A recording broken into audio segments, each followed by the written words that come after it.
What's going on, guys? Austin here, and in this video, we are going to be taking a look at the extra points overreaction Monday on a Tuesday. Is it time to worry? Should we sell the team, or is it really just no big deal? We're going to start off with the Commanders versus the Bears. It was an awful game, 12-7. Probably the only game worse than the previous Thursday night football, which was the Colts just barely beating the Broncos. So the question is Thursday night football the worst thing ever?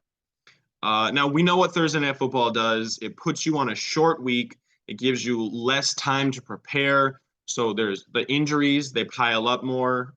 Players who might have needed time, like 3 or 4 more days to, heal up from some sore muscles, don't get that.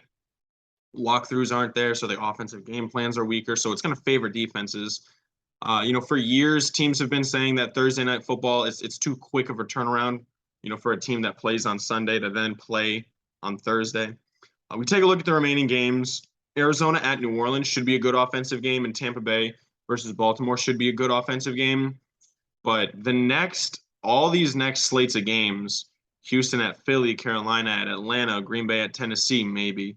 New England at Buffalo, that one's going to be a curb stomping. But then Vegas at the Rams, 49ers at Seahawks, Jacksonville at the Jets, and Dallas at Tennessee. Like these games, these are teams that have either good or great defenses, and only very few of them have even good offenses. Like we're talking about New Orleans, Baltimore, Buffalo, and maybe Philadelphia. Is Thursday Night Football the worst thing ever? I'm going to say it's time to worry, mainly for Amazon because they just paid a crap ton of money to host Thursday Night Football. The servers have been weak, due to, all of the people logging on and the stream slowing down just a little bit. And then at the same time, the games are just terrible. Thursday Night Football should never be a thing, and Amazon needs to escape this first year just to, make it through. All right, now the Jets. They kind of cruise past Green Bay, 27-10. Are the Packers done? The Packers are officially 3-3. It's 500, but all of their wins are a overtime win against the Patriots, a 14-12 win over the Tampa Bay Buccaneers, and then they beat down on the Bears, which nothing's new. Are the Packers done? I mean, look, their offenses look terrible, and their defense has been incredibly underwhelming. You can't lose consecutive games to the Giants and Jets in the 2020s and still be considered a viable option as not only a Super Bowl contender, but as a playoff contender. I still believe that they have all the right pieces to put it together. It's just at this point, I'm convinced that their coaching staff is so over their head and so utterly inept that it can't be put back together without him being fired. Matt LaFleur, at least. So I'm gonna say it's time to worry. The Packers, Aaron, I'm not gonna RELAX. I've been RELAXing for the last 6 weeks, and it hasn't looked great. Green Bay, we have a problem. The Rams, they beat down on the Panthers 24-10, and the only Panther touchdown in this game was a deflected pick 6 by the defense. So reality, this game probably looks normal football. It looks more like 27-3. But neither here nor there. They still got blown out by 14. Did the Rams use this game to get right? Stafford, he had a typical game. He's still lower on the touchdowns than he normally is. But he had, 250 yards, a touchdown, and a pick. 7 players had a rush attempt, and there was 111 total rushing yards for the team. I don't really like what's going on. I mean, we've heard the reports that Cam Akers is trying to get a trade because they have football differences, like philosophical football differences with the coaching staff now. And this Rams team is a team that needs a feature running back, a bell cow running back. And so far, I mean, obviously Darrell Henderson isn't it, and Cam Akers evidently has problems with the team. CMC, he goes off 20 touches for 158 yards. That's normally what he does. The defense for the Panthers didn't really do enough for me to believe that, they had the Rams at any point dead to rights. So would I say that the Rams got right? Probably not. It's not a big deal that they won this game. The Panthers are the worst team in football. They shouldn't have any wins, but for some reason they have. It was a stupid game that they won. They beat the Saints. That was a stupid game. But that's it's honestly no big deal. The Rams have a lot more to fix, especially now with losing their left tackle for the rest of the year. Now the Falcons, they crushed the 49ers 28-14. This game was close for a little bit in the middle of it. But again, the Falcons just kind of cruised by and went forward. Are the 3-3 Falcons playoff contenders? Now, I was saying all offseason and all year that Marcus Mariota was a viable option at quarterback. I have been a Marcus Mariota defender for years. 13 of 14, incredibly low volume for 130 yards, but in those 130 yards, he ended up throwing for 2 touchdowns, rushing for 50 yards, and another touchdown on top of that. So in all reality, he had 180 yards and 3 touchdowns in total. The 3-3 Falcons playoff contenders, they only have 1 game remaining against a team with a winning record, excuse me. They play a lot of currently 3-3 teams, a lot of 500 teams, and a lot of below 500 teams because they still have 2 games left against the Panthers, along with, a few other teams. Are they playoff contenders? Well, we're going to have to think about it. I mean, NFC teams that are better than 3-3. You've got, well, maybe not better, but NFC teams that are at 3-3 or better. So the Vikings are coming out of the North, the Eagles are coming out of the East, and there's a bunch of teams tied at 3-3 in the West. So out of all the 3-3 teams, I mean, who would you trust over the Falcons? I trust the Rams over the Falcons. Even though they just lost, I trust the 49ers over the Falcons. Seattle's kind of frisky. Falcons beat them. We'll give that one to Atlanta. So that's only 2 extra teams. You go to the South. Tampa Bay is probably going to come out of the South. I thought it was going to be New Orleans, but they've been so disappointing so far this year. But then we go to the NFC East, and well, I mean, you've got Dallas and you've got the Giants that are all better than 3-3. So now that's 4 wild card teams, which we only have 3. So Atlanta, in my opinion, is looking at the second spot that's right out of the playoffs at best. I mean, there's a chance that the Giants fall off, or maybe there's a chance that Tampa Bay just can't keep it up. I think Tampa Bay might be 3-3 right now, but they have the tiebreaker over the Falcons already. So are the Falcons playoff contenders? No, not in reality. It's no big deal yet. Now, if they can string along a bunch of wins against these bad teams, it's possible that they could sneak into playoffs kind of the same way that the Eagles did last year, where they lost to the good teams, they beat all the bad teams, and fortunately for them, they just had enough bad teams on the schedule to make it. Now the Colts make that comeback against Jacksonville. My question is balance restored in the AFC South? The Colts are technically in the lead for the AFC South, just ahead, like half a game over the Titans, because the Titans had their bye week. Now the Titans do have the tiebreaker, but so do the Jags. Matt Ryan, he looks to be back to like old man Atlanta Matt Ryan, where he's throwing the ball 60 times for a lot of yards and some touchdowns. Normally he'd have a pick in there or so.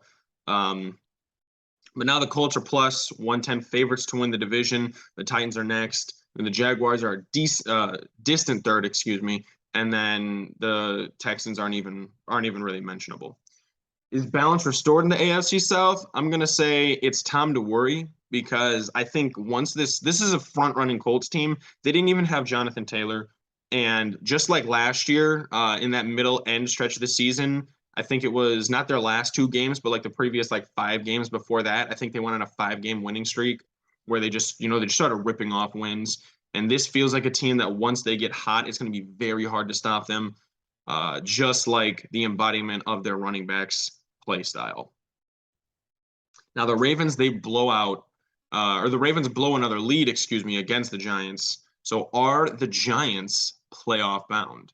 The Giants are now, I think they're 5-1 actually. Their only loss coming to Dallas.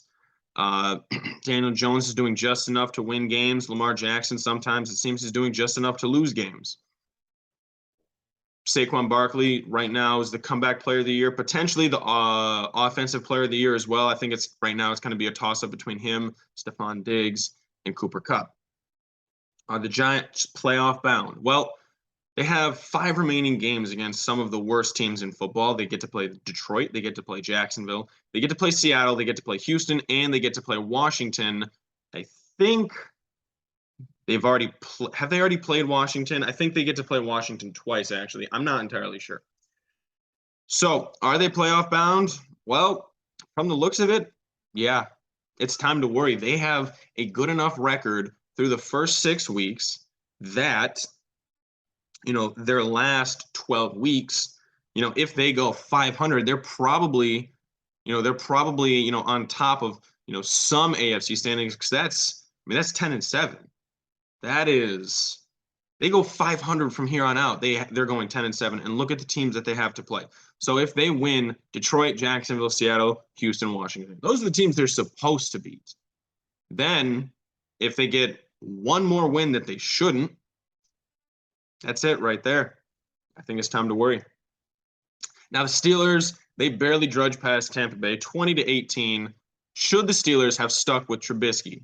Now Pickett, he was in this game, he started it. He got knocked out. I didn't see what happened, but Trubisky finished the game. So Pickett came in 11 of 18 for 67 yards, not a lot, and a touchdown. Trubisky, 9 of 12, a little bit more efficiency, 144 yards, more yards, and that touchdown again. Najee Harris didn't really do much.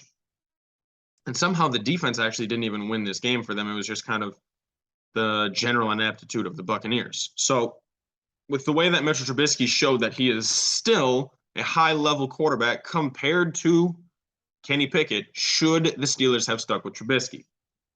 I was a big proponent of the idea that you don't start a rookie quarterback for the first time against the Bills and then Tampa and then the Dolphins, and then I think they have a game against, who was it?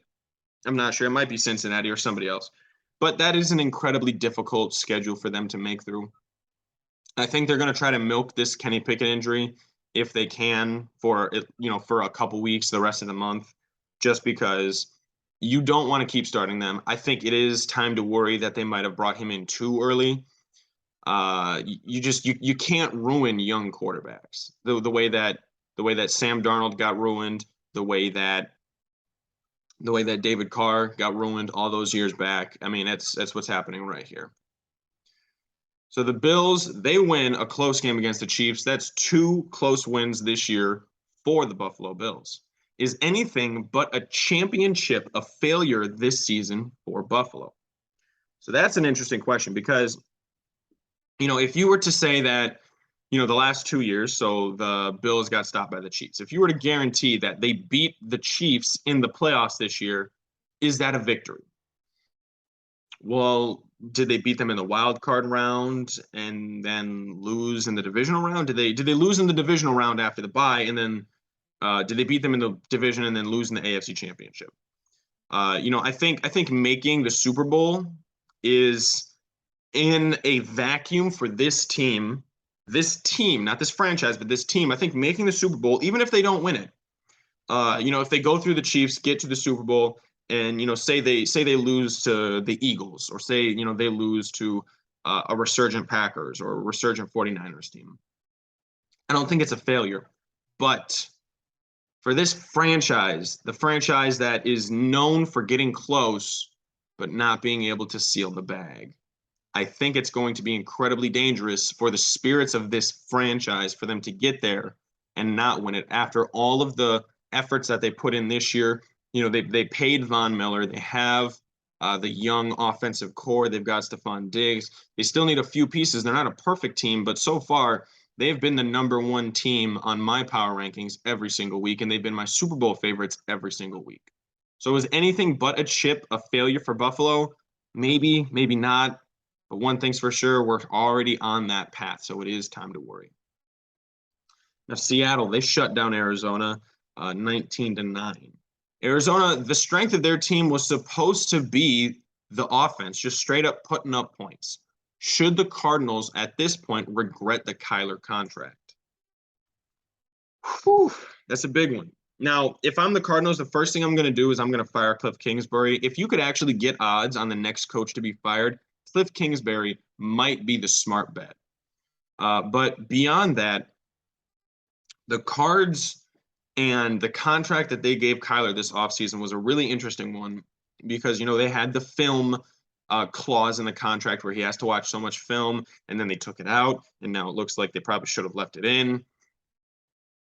Kyler was a baseball athlete. Then he came over to football. He was, I think he was like the 9th overall pick to the A's, number 1 overall pick to the Cardinals. So, you have that idea of him, kind of splitting his emotion. And evidently he really likes video games. Everybody's making fun of him when the new Call of Duty comes out. The Cardinals are just going to tank. But the Cardinals are kind of tanking right now. Now, DeAndre Hopkins is going to come back for this game against New Orleans. I think it's going to take one game for him to ramp up. But this is his 3rd year in the system, so it's not going to take long. So, should the Cardinals regret the Kyler contract? I think the first thing that they need to do is move on from Cliff Kingsbury to find out, but it's definitely concerning. So I'm going to say it is time to worry.